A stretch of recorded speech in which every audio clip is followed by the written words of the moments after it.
My father had excellent medical skills, but he never treated patients. He only silently concocted pills that rendered women infertile. A woman needed only to take one pill, and from then on, there was not the slightest chance she could ever conceive a child. After half a year of taking it, they would develop full breasts and rounded hips, with slender waists, and skin as smooth and pale as a peeled hard boiled egg. A single small pill cost villagers 2 years' harvest. Even so, villagers came to our home seeking the pill in an endless stream, waiting in line for at least half a year from queuing to receiving the medication. They bought the pills to feed to the women in their households, and those who took them became highly sought after commodities, eagerly snapped up by the madams of brothels in the county town. I couldn't understand why my father, a healer, didn't save people but instead made harmful pills. Later, I came to understand him. Our family held considerable status in the village,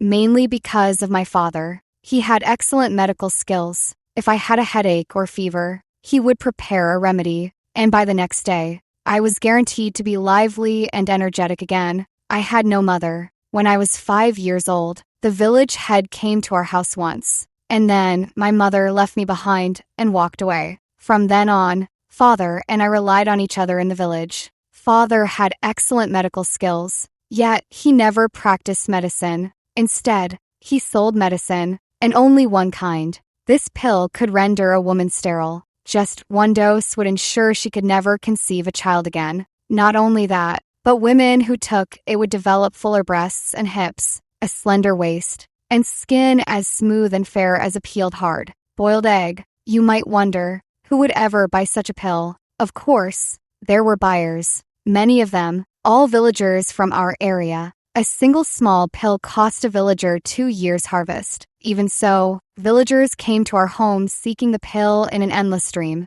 waiting in line for at least half a year from queuing to receiving the medication. They would buy the pill and feed it to the women in their households. Half a year later, those women would become highly sought after commodities, fiercely competed for by the madams of brothels in the county town, with fair skin and beauty, and no worry of pregnancy interrupting their work, even saving the daily cost of contraceptive brews. What madam wouldn't be tempted? The madams who bought these women were happy, and the villagers who sold them were happy too. Tending to an acre of land like it's your ancestral duty, you'd only earn 2 strings of cash a year, selling your children to human traffickers. Even a precious boy would only fetch 5 silver taels, and girls are cheaper, just 3 taels. But if they take my father's pill, the brothel madams offer 50 taels straight away. One woman is worth 10 boys. That's a fortune no farming family has seen in 3 generations. Families who bought the pill and got the money are overjoyed,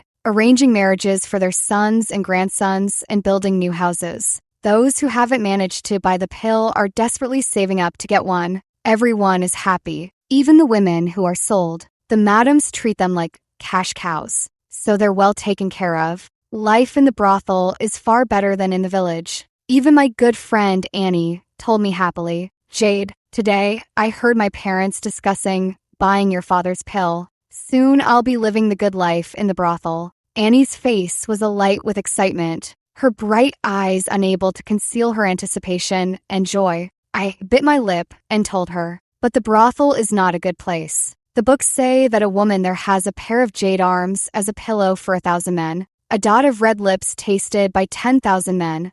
Annie couldn't understand what I meant. I'd forgotten. Annie never went to school. I was the only girl in the village who had the chance to study. She chattered eagerly by my ear. "How is the brothel not a good place? All the grown-ups in the village say that once you enter, you'll feast on delicacies, drink fine wines, and even have maidservants to wait on you." Yes, that's what everyone in the village says. What they tell all the girls. I didn't know how to explain it to Annie, so I ran home to find my father. I tugged at his sleeve and pleaded, "Father, could you please not sell the pill to Annie's parents? You've said yourself that the brothel is no place for a decent girl. Annie is my best friend. I don't want her to go there." My father's indifferent eyes rested on me. After a long pause, he asked only one question. "Have you memorized the medical texts you were supposed to recite today?" My heart skipped a beat, and I shook my head in a panic.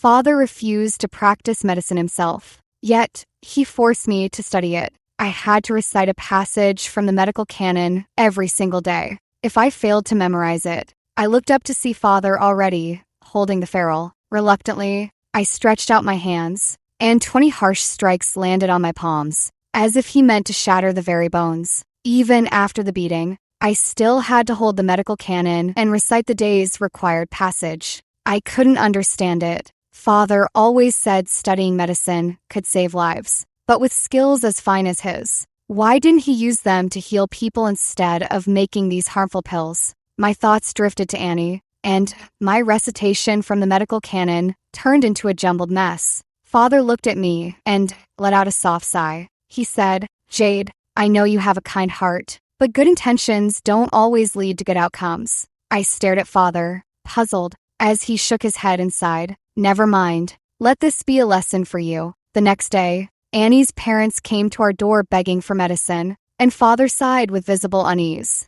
"Third brother Lou, Mrs. Lou, it's not that I don't want to sell you the medicine. I've watched Annie grow up since she was little, and of course I want the best for her. But I've taken her pulse before, and her constitution is naturally incompatible with my pills. Even if you buy them and she takes them, they won't have any effect on her." Father looked genuinely regretful, while Annie's parents were as if struck by lightning. "Dr. Yang, could you be mistaken? Our Annie has always been healthy since she was young, hardly ever falling ill. How could her constitution be incompatible with your pills? Annie, where's Annie? Come quickly. Let Dr. Yang take your pulse again." Annie's parents hurriedly pushed her in front of Father. He closed his eyes to take her pulse, and after a long moment, he opened them and shook his head once more. Father said, "Third brother, Mrs. Lou, Annie truly isn't suited for this medicine. If you don't believe me, I can sell you one pill right now,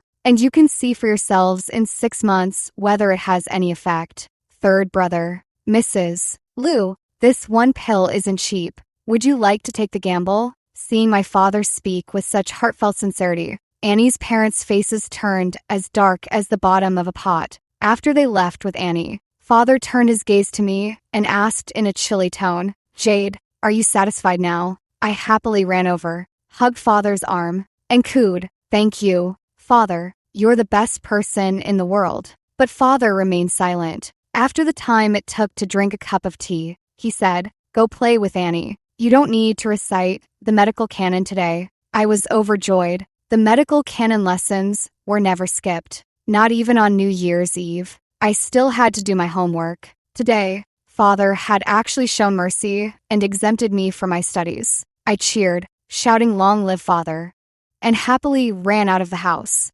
straight to Annie's home. I wanted to tell her that the brothel was truly not a good place. I wanted to tell her that she didn't have to go to the brothel anymore. But as soon as I reached Annie's doorstep, I heard the sounds of her father scolding and beating from inside. "Useless waste of money. I've fed and clothed you for over a decade, and you can't even take a pill. Why am I so unlucky to have spawned trash like you? I should have drowned you when you were a baby. You jinx." Through the door crack, I saw Ingzi's father swinging a wrist, thick club at her while shouting. Ingzi couldn't endure the beating and begged desperately, "Father, stop. I can't take it anymore. Father, I can't go to the brothel. I can work and earn money at home. I can cook, wash clothes, farm the land. I'll eat less. No, I won't eat at all. Just drink water. Father, please stop. Spare me. Mother, save me. Please save me." Ingzi's mother watched coldly from start to finish,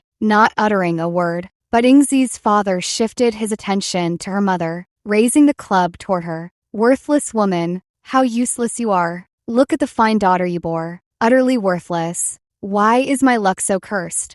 Ingzi's mother began screaming in agony as well. Terrified, I bolted outside and dashed frantically back to my home. Father took one look at my disheveled state, but said nothing. After a long while, Ingzi came to see me again. This time, she looked utterly defeated, nothing like her radiant self from before. "Jade, my father is going to marry me off to Limping Wong from the neighboring village." I'd heard of Limping Wong. Not only was he crippled in one leg, But he was also a drunk who beat his wives. He'd already beaten 4 to death. No woman married to Limping Wang had ever survived past 3 months. Horror washed over me. Ingzi's gaze was hollow as she stared into the distance, murmuring as if to me, or perhaps to herself, why did that pill work for so many others, but not for me? Even though it was summer, my body trembled uncontrollably. Watching Ingzi's retreating figure, I couldn't utter a single word. I ran to father again,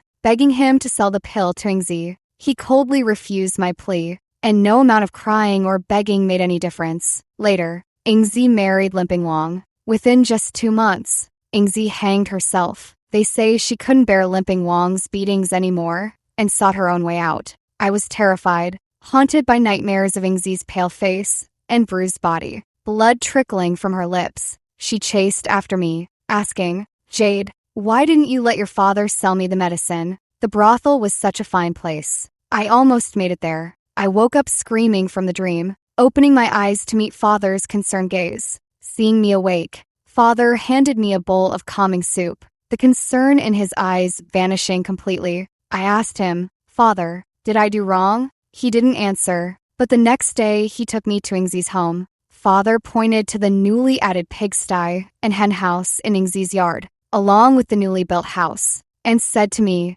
all these were bought with the betrothal gifts from Limping Wang. Ingzi's brother is 13 now and will be getting a daughter. In law next year, Ingzi's parents decided to sell her. It has nothing to do with you. Whether sold to a pleasure house or to Limping Wang, it was all for money. Jade, it's not your fault. It's Ingzi's parents. Jade, you can't save her. I gazed bewildered at Ingzi's now completely renovated home and asked father for the first time, "Father, brothels aren't good places. So why do you help the villagers sell their own daughters into them? Father, you have such excellent medical skills. So why don't you heal and save people instead of making sterilization pills?" Father stood there, looking toward the mountains, his back straight as a pine, yet radiating profound sorrow and loneliness from his very bones. He didn't answer my questions, but instead warned me, "Have you learned from Ingzi's lesson? If you show such unnecessary kindness again in the future, it might be you who ends up dead.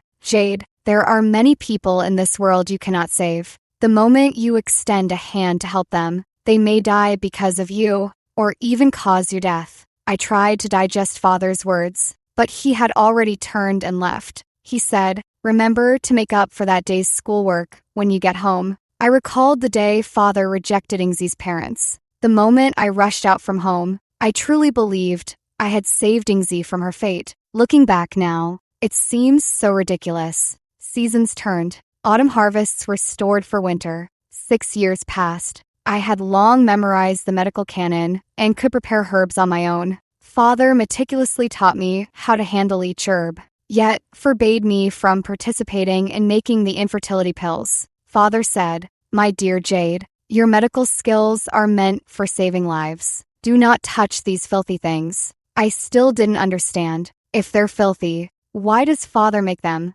Father began allowing me to treat villagers for free, charging no consultation fee. Villagers would come to me for every headache and fever. And through seeing so many patients, my medical skills improved day by day. When I was uncertain, father didn't mind and encouraged me to prescribe medicine boldly. He even said it didn't matter if I made a mistake or if the patient died from treatment. In father's eyes, these villagers who came to us seemed to be nothing more than my test subjects. Father himself still sold sterility pills. For so many years, father only sold his pills to the villagers of our own community. The village head was endlessly grateful. "Dr. Yang, you're doing the right thing. Only if our village has such girls can they fetch a good price, right? If everywhere were filled with girls who've taken your pills, would the brothel madams still pay so much? If the girls aren't worth much, naturally no one would pay a high price for your medicine.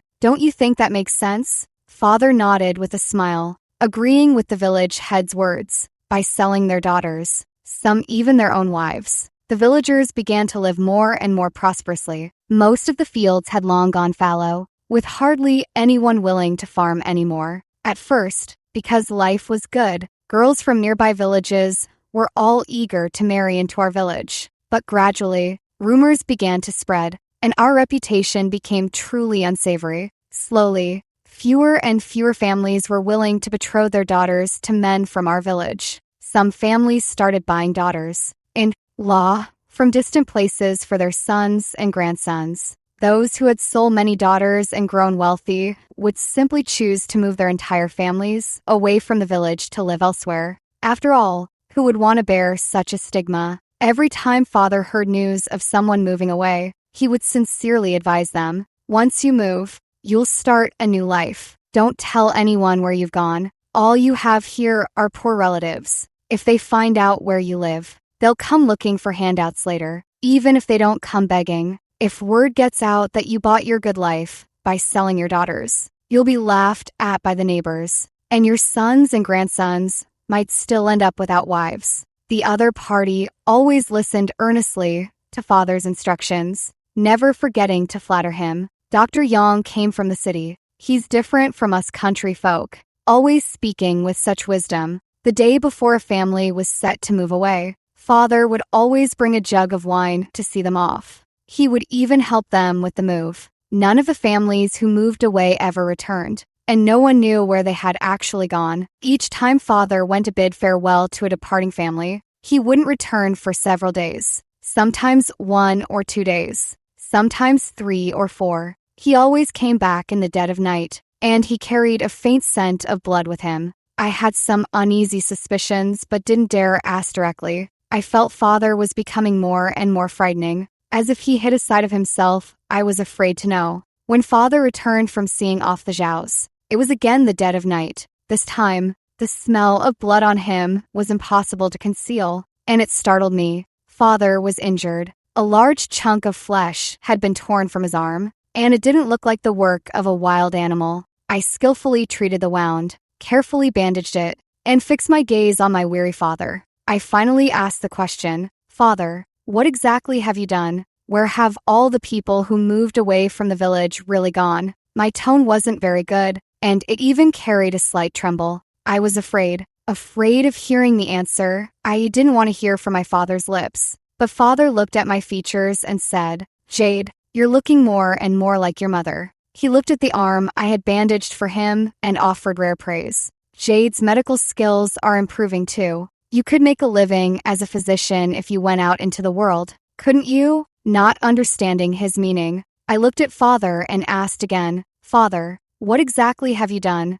Father patted my head and chuckled. "Jade has finally grown up. Jade, don't be impatient. Father will tell you when the time is right. So many girls have taken our pills, yet the brothel madams still need to keep buying new ones." I secretly inquired and heard that brothel patrons don't treat prostitutes as human beings. Since they've paid, they'll torment them relentlessly. That's why most brothel women die young. No matter how many girls are fed into brothels, they're never filled. That's precisely why girls who've taken our pills remain highly priced. Supply never exceeds demand over time. Now the village grows wealthier, and more people move away. Those who stay aren't worried. They know bearing a few daughters will secure a good life. The village grows emptier and emptier. Father often stares toward the mountains, lost in thought. For longer and longer periods, he always mutters to himself, "Soon, soon, what's soon? I don't know." I kept waiting for the next family to move away.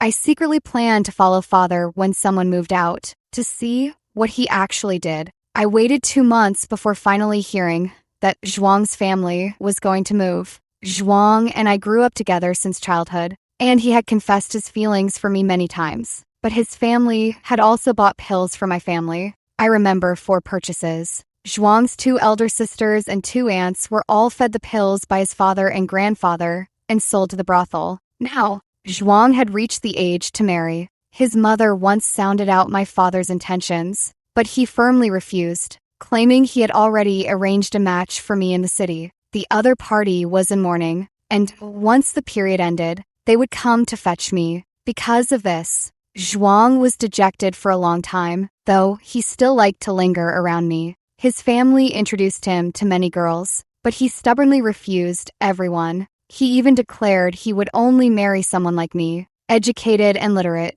This left Zhuang's parents utterly distressed. You couldn't find a single educated girl in all the neighboring villages. Schooling costs too much. Families only send their boys to study. Who'd spend that money on a girl? In the end, Zhuang's father made the decision. The whole family would move to the city. Zhuang's mother hesitated. How will we make a living in the city? Zhuang's father waved his hand dismissively. We'll try starting a small business or find odd jobs. If all else fails, we'll have more kids and just bring them back to buy pills. Yes, my father's rule has always been that pills must be taken in his presence after purchase. Father said he fears others might try to learn his formula. If mixed wrong, it could cost lives. Zhuang was somewhat excited about moving, though he felt reluctant to leave me. Fortunately, I had no interest in him. In fact, I had no interest in any of the village men. I felt an indescribable disgust toward families that sold their daughters, even though my own father was part of that cycle. Upon hearing this, Father repeated his usual advice about not telling anyone where we were moving, and Zhuang's father found it very reasonable. Zhuang said, "Jade, even if I move to the city, I'll come back often to see you." He spoke with conviction, but I asked quietly, "Zhuang, why do you think so many people have moved away from our village, yet none have ever returned? Is Father's advice really that effective?" Zhuang scratched his head and thought for a moment, then smacked his lips and said, "It's true, no one has come back. But don't worry, I'll definitely come back to see you. I'm not like those other guys." I lowered my eyes, my nose once again catching the faint, elusive scent of blood that always clung to Father when he returned home late at night. The day was chosen, and Zhuang's family was set to depart. The night before they left, Father brought over his homemade wine as usual, pouring bowl after bowl for Zhuang's family.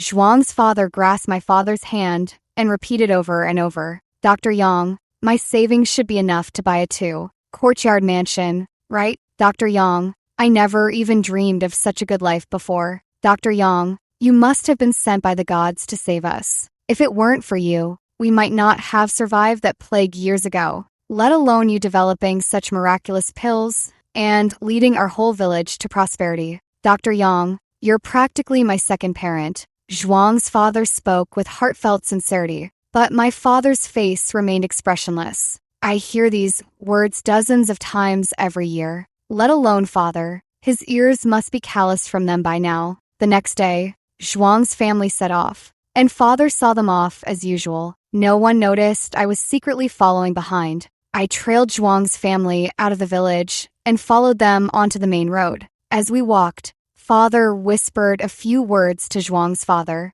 and everyone stopped to eat their provisions. Father took out his water pouch and poured a bowl of water for each person. From a distance, I heard Father say, "I've added medicinal herbs to this water. Drinking it will strengthen your body." Then, Father led Zhuang's family along another narrow path. It could hardly even be called a path. No one traveled this way, as it clearly led deep into the mountains. I stumbled along after them, following as they walked on and on. I heard Zhuang's father ask Father, "Dr. Yang, where exactly is that dead tiger you mentioned? That tiger skeleton must be worth a fortune, right?" Father's voice remained cool and calm. "Just ahead, we're almost there. It's definitely valuable. I stumbled upon it by chance. If you weren't such an honest man, Zhuang's father, I wouldn't dare ask for your help. And don't blame me for insisting your whole family come along. I'm worried too. What if one of you runs back to tip off your own relatives?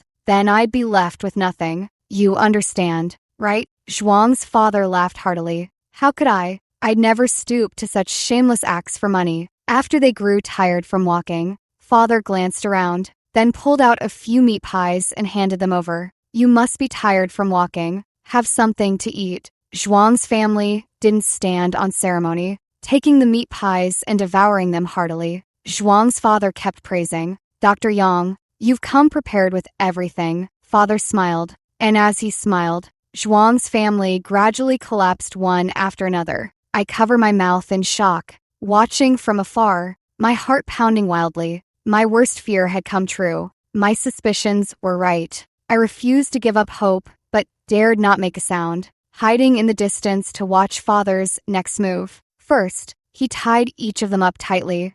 stuffing cloth strips into their mouths, sealing them completely. Even the 10-month-old infant in Zhuang's mother's arms had a cloth strip forced into its mouth. Then, father took out a medicine bottle and held it under each person's nose for a moment. One by one, they all gradually woke up. I couldn't hear their voices or see their expressions, only their struggles. And father, without a word, took the dagger from his bag, dragged Zhuang to the center, and before his family, began cutting into Zhuang's body slice by slice. I could see Zhuang's parents and grandparents struggling even more fiercely, even with their mouths gagged. I could clearly hear their muffled sobs. The despair and agony in those sounds pierced through my ears. My scalp tingled with fear. I quickly crouched down, not daring to watch any longer. What kind of demon is my father? He makes sterility pills, helps villagers sell women into brothels to suffer endless torment, and even dismembers their child right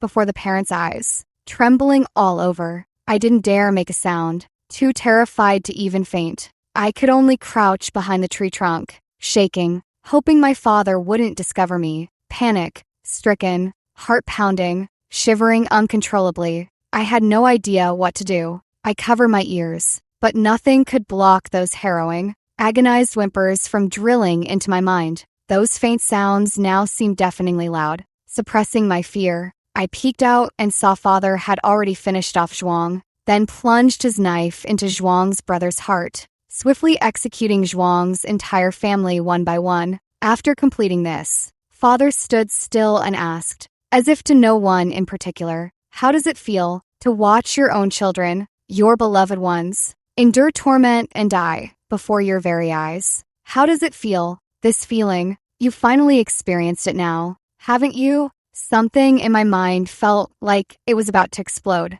I could no longer control myself, clutched my head, screamed, and fainted. In my haze, I saw father's horrified expression. He rushed toward me, anxiously calling my name. "Jade, Jade, Jade." I fell completely unconscious, as if trapped in hell, with every household that had moved away from the village invading my dreams. Without exception, they were all covered in wounds, and some were even just skeletons. Yet, I knew exactly whose skeleton it was. Ermauzi, Zhuang, Rocky, Yaozu, too many to count. Their faces were deathly pale, bodies drenched in blood, advancing toward me step by step. They said, "Jade Yang, your father is a murderous maniac. Give me back my life." The scene shifted, and I saw female corpses being carried out one by one from the brothel. All of them were girls I knew, sold into the brothel after taking my father's pills, and they were chasing me relentlessly from behind.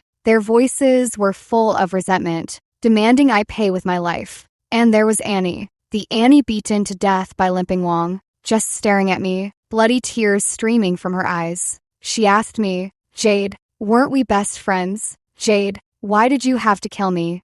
Struggling, I mustered all my strength to shout out, "I didn't. It wasn't me." Then, I opened my eyes. I was actually lying on the bed in my bedroom. I had actually returned to my own home. I gasped for breath, every hair on my body standing on end. At that moment, the bedroom door suddenly opened, and my father walked in carrying a bowl of medicine. Backlit, he approached step by step, each footfall pounding on my heart. Terrified, I scrambled to the farthest corner of the bed, staring at him in horror. "Don't come near. Stay away." Father set the medicine bowl on the bedside table, his expression as gentle as ever. He said, "It's good you're awake. It was father's fault for letting you witness such a frightening scene. I was so worried. If you'd been scared into some illness, how could I ever explain it to your mother? Jade, my precious Jade, don't be afraid. Let father explain everything to you. All right, I'll tell you everything.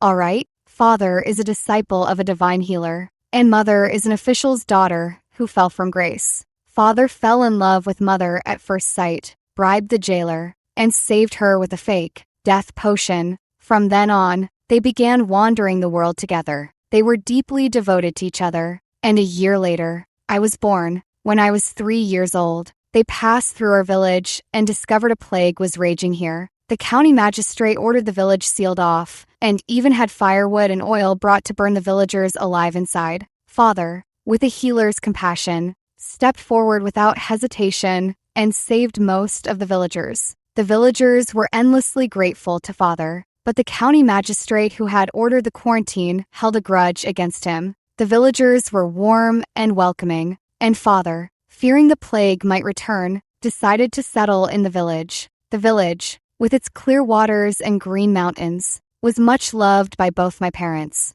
Days passed one after another until the next year, when disaster struck from the heavens. Rain poured for 2 months straight, wiping out the villagers' entire year's harvest. Not a single grain could be reaped from the fields. It was then that the county magistrate sought out the village chief. The county magistrate got straight to the point. I come from a wealthy merchant family with vast fortunes. I can distribute grain to you, but what will you offer me in return? The village head stammered nervously. What could poor commoners possibly have of value in their homes? The county magistrate fiddled with his jade thumb ring without even glancing up. I've heard there's a Dr. Yang in your village, and his wife is quite beautiful. The village head understood the magistrate's implication, but he dared not act. Dr. Yang had saved many villagers' lives. How could he betray him? Yet, after a month passed, villagers began starving to death. Even my family faced shortages because Father kept helping the villagers with our money and grain.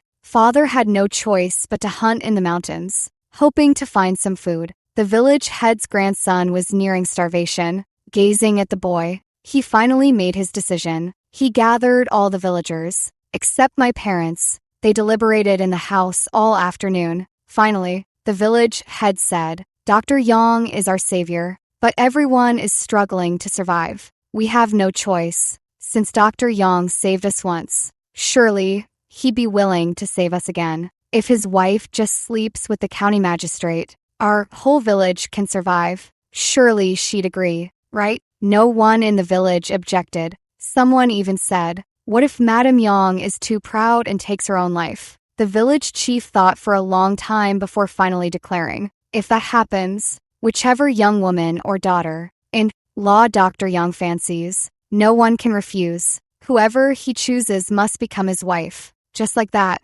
without my parents' knowledge, they became someone else's bargaining chip, a life-saving remedy for others, even though these were the very people they'd snatched from the jaws of death. The next day, Father went out hunting as usual, but he fell into a trap. No matter how he cried for help, no one came to save him. Father wasn't overly anxious, patiently waiting for someone to pass by while carefully conserving his strength. He remained deeply worried, fearing that my mother might venture deep into the mountains if he didn't return soon. The next day, the village chief rushed breathlessly into our home. Madame Yang, it's terrible. Dr. Yang is in trouble. My mother quickly welcomed the chief inside. He was sweating profusely. I went to the county town yesterday to beg the county magistrate for grain. On my way back today, I heard that someone at the Drunken Spring Pavilion had their leg broken, and when I listened closer, it turned out to be Dr. Yang. They say he encountered a situation where someone was being forced into prostitution. Dr. Yang couldn't hold back and intervened, but he was outnumbered. The brothel's thugs broke his leg, and now he's locked up there, waiting for you to bring silver to ransom him. Hearing this, my mother knew it was exactly the kind of thing my father would do. She hurried out with the chief, not even stopping to consider that she had no money. She just wanted to hurry, faster and faster. At least she needed to see my father first before figuring out a solution. But once she left, she never returned. Waiting for her wasn't my crippled father, but the county magistrate who had long lusted after her. She struggled and cried for help, claiming she was a respectable married woman. The county magistrate smiled and said, if you were a respectable married woman, how would you end up in this brothel? On the third day, the village head led a search party into the mountains and found my father by evening. The village head said, Dr. Yang, we've been searching for you for 3 days before finally locating you. My father didn't even pause to thank the village head, rushing home instead, fearing my mother would worry, but there was no trace of her left in the house. At that moment, the village head stepped forward and said, Dr. Yang, after 2 days of searching yielded no sign of you. Your wife concluded you were dead, taken by wild beasts, so she left too, didn't even take Jade with her. My father refused to believe the village head's account, repeatedly demanding if my mother had met with an accident and everyone was just sparing his feelings. The village head had no choice but to insist. Dr. Yang, I'm telling the truth. Your wife never seemed the type to endure hardship. Someone saw her go straight into the drunken spring pavilion. Mother Yang also said that with her looks, she shouldn't have to endure such a wretched life here. Father didn't believe it and went to the drunken spring pavilion to see for himself. The village chief thought he had struck a deal with the county magistrate, who he believed was a man of his word.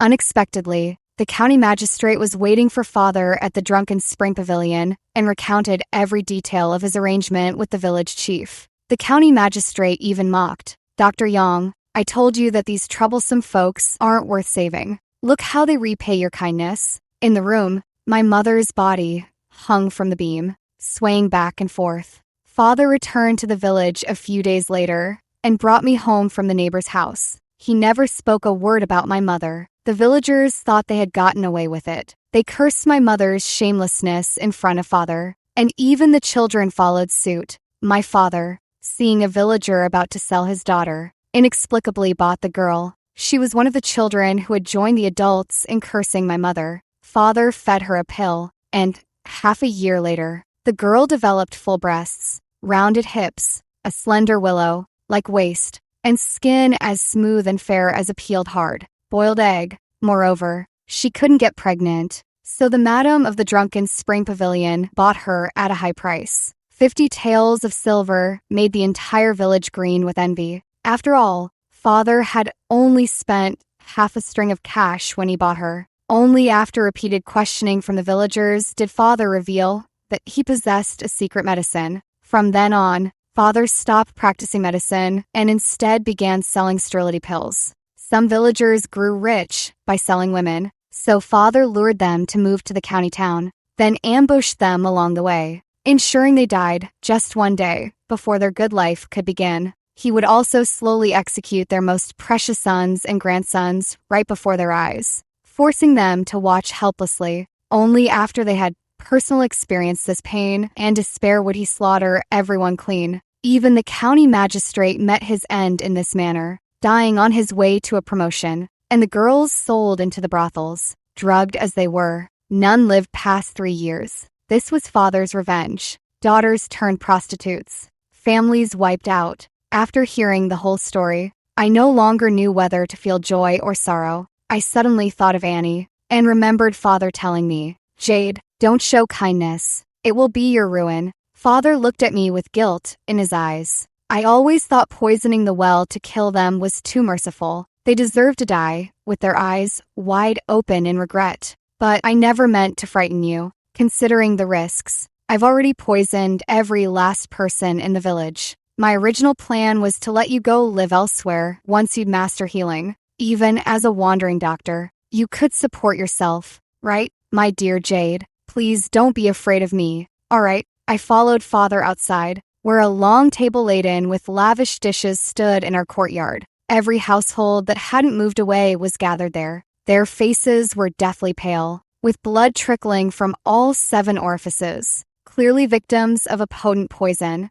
And the village chief's family met the exact same gruesome end as Zhuang's family. The village chief's 3 grandsons had been sliced to death, while a sharp dagger was plunged into the chief's own heart. Now, understanding the full story, witnessing this scene no longer filled me with as much fear. Father led me outside, where an elder with an immortal's grace stood waiting. Father walked over and knelt before the elder. Master, this unworthy disciple begs you. Jade is my only heir. I entrust her to your care. The elder nodded, and Father continued. Master, forgive me. I know some among those I killed may have been innocent children, but my Qing was innocent too. Who showed her any mercy? Master, with his dying breath, the village chief claimed I'd descend to hell. How laughable. From the day Qing died before my eyes, I've already been living in hell every single day. Then Father turned to me, pointing toward the distant mountains,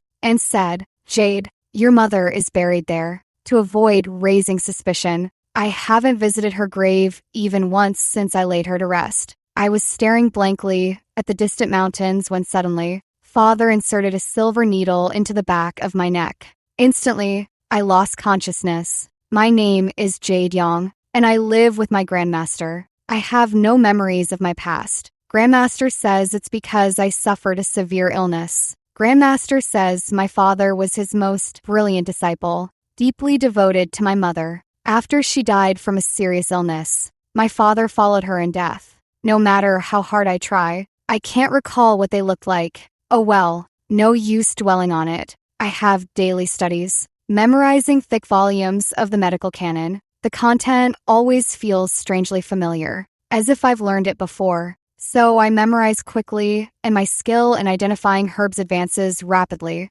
When I told Grandmaster this, the old man smiled and tapped my head. Silly girl, that's called talent. It means you have a natural gift for medicine. I nodded, completely convinced by Grandmaster's words. Later, I began learning how to take pulses, diagnose patients, and prepare medicines. I was remarkably skilled, not at all like a green novice. My senior brothers all said I seemed like an experienced old physician, and hearing this, I proudly lifted my chin. Eventually, I became proficient in medicine and became an itinerant doctor, traveling far and wide. Every year, I returned to visit Grandmaster, who would always ask with a smile, "Jade, did anything interesting happen on your journey?" I would always brew a pot of tea and recount the year's experiences in detail, but Grandmaster was getting old and would often doze off before I finished, his soft snores mingling with the creaking of his rocking chair. This year,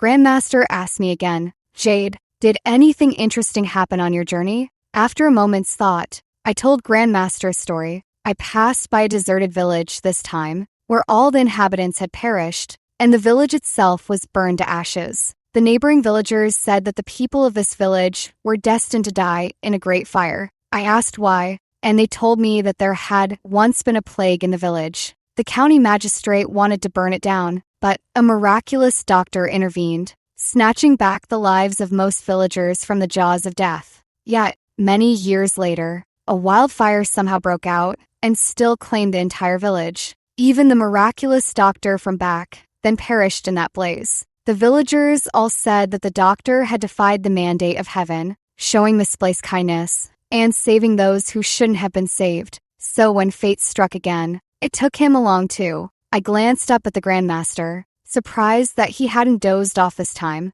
"Grandmaster, what do you think?" The Grandmaster sighed. "Perhaps this is the mandate of heaven. Those destined to perish in flames ultimately met that fate." I chuckled. "See, even you were fooled. I found some unburned remains in that village. The bones were black, clearly showing they died from poisoning. I suspect that perhaps the renowned physician back then poisoned the entire village and then set a fire to cover it up." Grandmaster looked at me and asked inexplicably, "Jade, do you think the renowned physician who killed a whole village back then was a bad person?" Without a second thought, I shook my head directly. "Grandmaster, if the renowned physician back then were a bad person, how could he have risked the plague to save so many people? If a healer resorts to harming others, perhaps it's because he has endured the most agonizing nightmare in this world." Grandmaster nodded, his gaze drifting to somewhere far, far away, and said, "Indeed, he truly endured the most agonizing nightmare in this world.